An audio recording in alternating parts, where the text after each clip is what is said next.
Assalamualaikum warahmatullahi wabarakatuh. Kami dari kelompok 2, saya Lia Muryati, saya Taufik Tasurufi Aulia akan mempresentasikan hasil diskusi kami dengan judul yang Analisis dan pemodelan berorientasi objek dengan UML yang diampu oleh Bapak Ikhwan Ansori. Pendekatan pemodelan objek selama analisis dan desain sistem disebut Object Oriented Analysis atau analisis berorientasi objek. Pendekatan digunakan untuk mempelajari objek yang sudah ada untuk mengetahui apakah mereka dapat digunakan kembali atau diadaptasi untuk pemakaian baru. Menentukan satu objek baru atau yang dimodifikasi yang akan digabung dengan objek yang sudah ada ke dalam suatu aplikasi komputasi bisnis yang sangat berharga. Teknik analisis berorientasi objek merupakan alat terbaik yang dapat digunakan untuk sebuah proyek yang akan mengimplementasikan sistem yang menggunakan teknologi objek untuk membangun, mengelola, dan merakit objek-objek itu menjadi aplikasi komputer yang berguna. 4 teknik yang terkenal yaitu metode Boch dari Grady Boch, metode object modeling teknik dari James Rumbaugh, Object Oriented Software Engineering dari Ivar Jacobson. Mereka bertiga sepakat bergabung dan membuat sebuah bahasa pemodelan objek standar yaitu Unified Modeling Language. Pendekatan berorientasi objek pada pengembangan sistem didasarkan pada konsep tentang objek yang telah ada di dalam sebuah lingkup sistem. Objek, contohnya pintu, dapat dilihat dan disentuh menggunakan bunyi telepon yang dapat dirasakan. Tipe objek, contohnya pelanggan, gudang, produk, komputer, pesanan, pembayaran, aplikasi. Atribut, contohnya objek sebagai pelanggan, atribut sebagai customer number. Objek behavior atau perilaku sebuah objek, contohnya pintu. Inherence atau pewarisan, konsep di mana metode atau atribut yang ditentukan di dalam sebuah objek kelas dapat diwariskan atau digunakan lagi oleh objek kelas lainnya. Supertype, sebuah entity yang berisi atribut dan behavior yang umum bagi satu atau lebih subtipe. Kelas juga disebut kelas abstrak atau parent.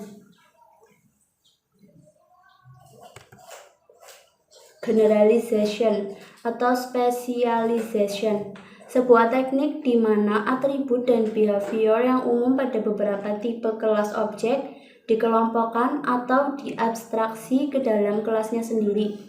Anak panah mengidentifikasi hubungan generalisasi spesialisasi, menggambarkan hubungan generalisasi spesialisasi dengan menggunakan UML. Ya, di sini saya akan melanjutkan dari pembahasan tadi. Setelah anak panah, ada hubungan objek atau kelas tidak dapat dielakkan. Garis hubung menggambarkan hubungan antar kelas.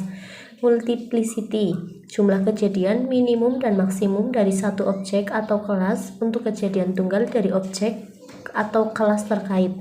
Composition, hubungan agregasi di mana whole bertanggung jawab atas pembuatan dan perusakan bagian-bagian. Jika whole yang rusak, maka part juga ikut rusak. Aggregation, sebuah hubungan di mana satu kelas whole yang lebih besar berisi satu atau lebih kelas.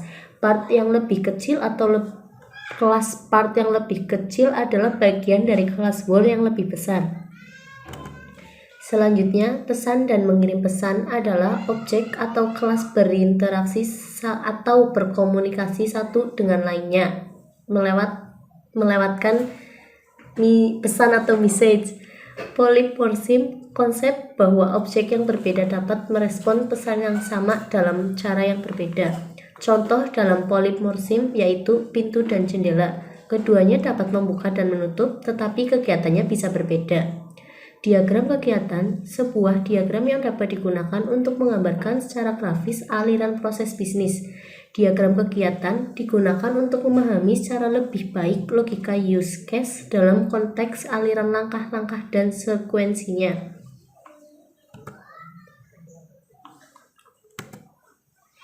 Diagram kelas ialah gambar grafis mengenai struktur objek statis dari suatu sistem, menunjukkan kelas-kelas objek yang menyusun sebuah sistem dan juga hubungan antar kelas objek tersebut.